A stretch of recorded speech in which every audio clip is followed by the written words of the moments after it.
I'd like to share with you today 3 ideas on how you can create an expansive culture of creativity. The first of those is to create space. And what I mean by creating space, it could be physical space. Maybe you just need to clear your desk for the day and have just some plain paper that you handwrite things with. I'd also like to suggest that in meetings, to create more creative ideas coming out of your meetings, is to start each meeting with 2 minutes of silent meditation. Have people close their eyes, take long, deep breaths, and really get present. Feet flat on the floor, slow in-breath, focusing on the breath coming in through the nose, slow out-breath through the nose, just to get everybody present. A lot of people might be running to get a cup of coffee or they've come from meeting to meeting. Maybe the last meeting was running a little late. So taking just 2 minutes to allow everybody to be present and to maybe turn off the sympathetic nervous system a little bit and come more into the parasympathetic nervous system.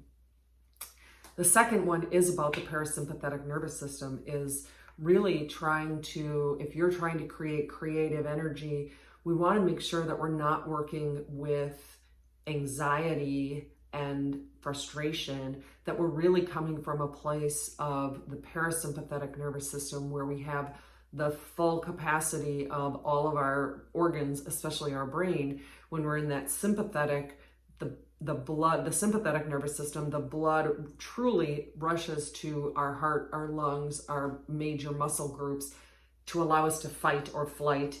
And so we really want that parasympathetic nervous system. And whether that's, there's a technique called the 1 minute breath, where you breathe in for 20 seconds, hold for 20 seconds, breathe out for 20 seconds. You build up to that. Sometimes you can only do 5 or 10 seconds, but each one is equal. That can really bring the sympathetic nervous system or the parasympathetic nervous system back online and allows us to think more clearly.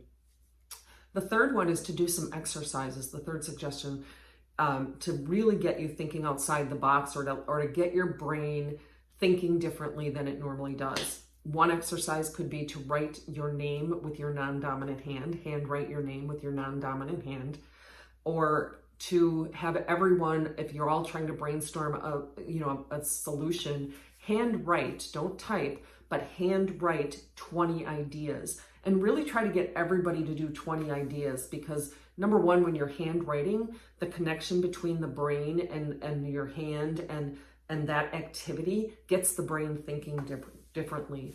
And the last part of that one, in terms of an exercise that you can do, is to have folks draw a picture of what the end state could look like. Maybe you're doing a visioning exercise or trying to resolve something, is draw in pictures for a while. What are pieces of what the solution could look like? Because when we use a different mechanism to express what we're trying to think through, drawing in pictures often will get our brain thinking differently. So those are 3 things. You want to create that space, both mentally and physically, allow the parasympathetic nervous system to come online, and lastly, try some short exercises that will get you thinking outside the box. Thanks.